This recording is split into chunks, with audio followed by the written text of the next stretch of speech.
मौर्य राजवंश के इतिहास में 274 ईसा पूर्व का कालखंड अशोक का माना जाता है। इसी काल में अशोक को चंडाशोक की उपाधि मिली। बिंदुसार अपने बड़े बेटे सुशील को राजा बनाने चाहते थे। इस फैसले ने सम्राट अशोक के उग्र स्वभाव को भड़काने का काम किया।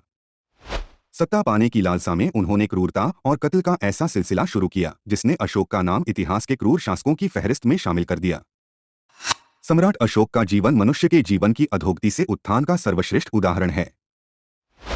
उन्होंने शस्त्रों के जरिए विजय की शुरुआत की थी, लेकिन आखिर में उन्होंने दिलों को जीतना शुरू कर दिया। यही वजह है कि सम्राट अशोक का नाम आज भी अमर है।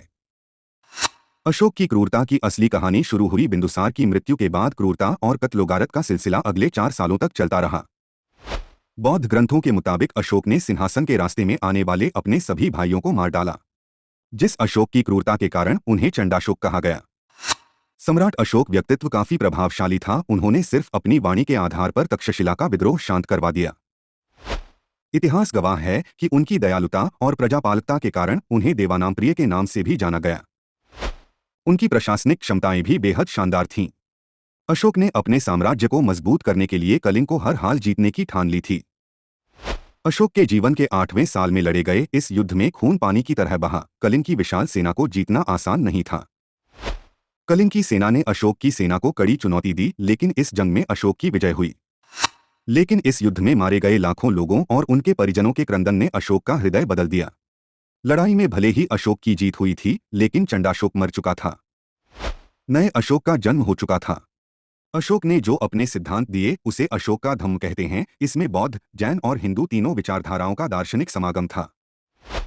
सम्राट अशोक ने सिर्फ आपसी भाईचारे की ही नहीं बल्कि जानवरों के साथ भी हमदर्दी से पेश आने की नसीहत दी। अपने आदर्श और आदेशों को जन जन तक पहुंचाने के लिए शिलालेखों और स्तूपों को जरिया बनाया। 250 ईसा पूर्व बने सारनाथ के अशोक स्तंभ को राष्ट्रीय प्रतीक के तौर पर भी अपनाया गया है। अशोक स्तंभ में 4 शेर हैं जो चारों तरफ देख रहे हैं। इसमें जो एक चक्र है जो इस बात की ओर संकेत करते हैं कि धर्म का पहिया लगातार चल रहे हैं। इसके अशोक के प्रभाव को चारों तरफ स्थापित करने के रूप में देखा जाता है। अशोक स्तंभों में जानवरों का विशेष महत्व है, खासकर शेर का। बौद्ध धर्म में शेर को बुद्ध का प्रतीक माना जाता है। हमारे राष्ट्रीय झंडे का चक्र भी सम्राट अशोक की देन है और अशोक स्तंभ भी अशोक की देन है।